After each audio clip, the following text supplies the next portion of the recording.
राहुल गांधींना कदाचित या गोष्टीची कल्पना नसेल की प्रोएक्टिव्हली सरकारने कारवाई करून पेपर फोडणाऱ्यांना पकडलं आणि म्हणून ती परीक्षा पुढे नेली।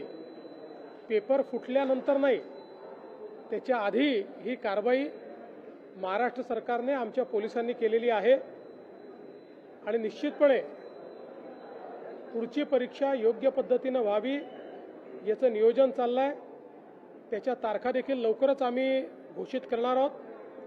फक्त मला याची कल्पना नाही की राहुल गांधींनी हे ट्विट परदेशातनं केलंय की देशातनं केलंय, कारण ते बहुतांश वेळी परदेशात असतात, त्यामुळे त्यांना सगळी माहितीच असते असं नाहीये।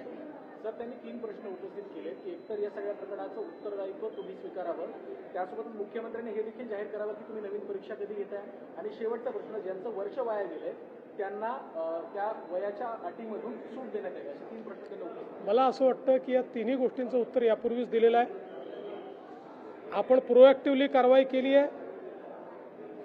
ज्यांना पकडलंय ते तर आंतरराज्यीय गुन्हेगार निघालेले आहेत, इतरही राज्यांमध्ये त्यांनी कारवाई केलेली आहे। त्यामुळे ही जी कारवाई आपण केली यामुळे अनेक राज्यातली पेपरफूट वाचवण्याचं काम आपल्या सरकारने केलं आहे। राहुल गांधींनी पहिल्यांदा स्वतःकडे, स्वतःच्या पक्षाकडे, स्वतःच्या सरकारकडे पाहावं आणि त्याच्यानंतर हे बोलावं। आजच्या कॅबिनेटमध्ये कर्जमाफीच्या संदर्भातले काही निकष आहेत ते बदलले गेले, त्याच्यामुळे लाभार्थी शेतकऱ्यांची संख्या वाढताना दिसून येते। मी विधानसभेत घोषणा केली होती, आजपर्यंत सगळ्या कर्जमाफी योजनांमध्ये लगतच्या कर्जमाफी योजनेतले जे पात्र उमेदवार असतात त्यांना अपात्र करण्यात आलं। यावेळी आम्ही त्यांनाही 50,000पर्यंत पात्र करण्याचा निर्णय घेतला होता, पहिल्यांदा खास बाब म्हणून। परंतु रणधीर सावरकर यांच्या नेतृत्वात सत्ता पक्षाचे आमदार मला भेटले आणि त्यांनी विनंती केली की त्यांनाही 2 लाखापर्यंत कर्जमाफी द्यावी, म्हणून पहिल्यांदा राज्याच्या इतिहासामध्ये कर्जमाफीमध्ये त्यांचाही समावेश करण्यात आलेला आहे। मुळामध्ये दुसरी जी अट होती की 26-27चेही पैसे भरले तर प्रोत्साहनपर पैसे मिळतील, ती 26-27ची अट जी आहे ती आपण काढून टाकलेली आहे। 25-26चे पैसे ज्यांनी भरले असतील त्यांना प्रोत्साहनपर अशा पद्धतीनं मदत मिळणार आहे। यामुळे काही शेतकरी जे अपात्र झाले असते ते सगळे पात्र झालेले आहेत आणि मला असं वाटतं आता देशातली आणि राज्यातली सगळ्यात मोठी कर्जमाफी 56 लाख शेतकऱ्यांकरता ही कर्जमाफी आपण त्या ठिकाणी जाहीर केली। एसटी महामंडळाची आज बाबतीत एक पीपीपी डेव्हलपमेंट करण्याचा निर्णय घेतलेला आहे कॅबिनेटनी, पण त्याच्यावरून आता ज्या एसटी संघटना आहे त्याच्या कामगारांच्या आणि बाकीच्या विरोधकांचा असा दावा आहे की गव्हर्नमेंटच्या जागा लँड विकण्याचा हा प्रकार दावा आहे। पहिल्यांदा तर ज्या संघटनांनी सांगितलं त्या संघटनांना मला हे विचारायचं आहे की एसटी तोट्यात आहे, त्याच्याकरता तुम्ही काही करताय का? काही उपाययोजना केल्या आहेत का? केवळ प्रत्येक गोष्टीवर टीका करायची आणि एसटी मात्र तोट्यात ठेवायची, हे बंद केलं पाहिजे। एकही जागा विकली जाणार नाही। या ठिकाणी लॉंग टर्म डेव्हलपमेंटचा प्लॅन तयार करण्यात आलेला आहे आणि या जागांची लीज होणार आहे। जागांची मालकी ही सदैव एसटी महामंडळाचीच असणार आहे। त्यामुळे कुठलाही त्या ठिकाणी माहिती न घेता केवळ प्रत्येक गोष्टीला विरोध करायचा हे योग्य नाही आहे।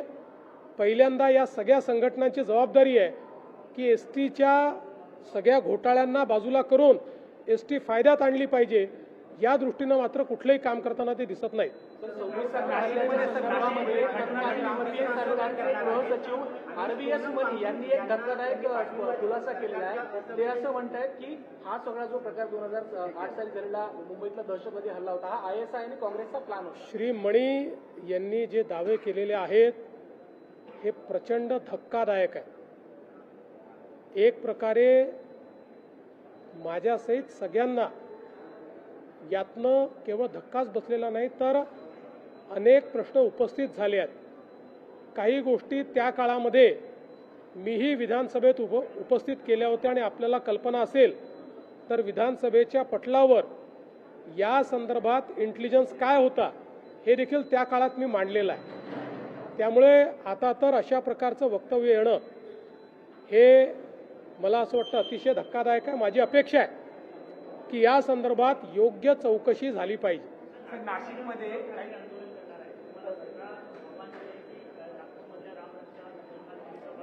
माझी एवढीच अपेक्षा आहे की त्यांनी किमान 2 पानं तरी रामरक्षेचे वाचावे. राजकीय आंदोलन रामाच्या नावाखाली करणं योग्य नाही आहे. मागच्या वेळेस ते रामरक्षा वाचू शकले नाहीत. मी देखील त्यांची तयारी असेल तर त्यांच्यासोबत रामरक्षा म्हणायला तयार आहे. मला पूर्ण रामरक्षा येते. समजा नसती आली तरी किमान वाचता तर यायला पाहिजे. तुम्ही रामरक्षा आंदोलन करता आणि रामरक्षाच वाचता येत नाही, हे कुठलं आंदोलन आहे तुमचं?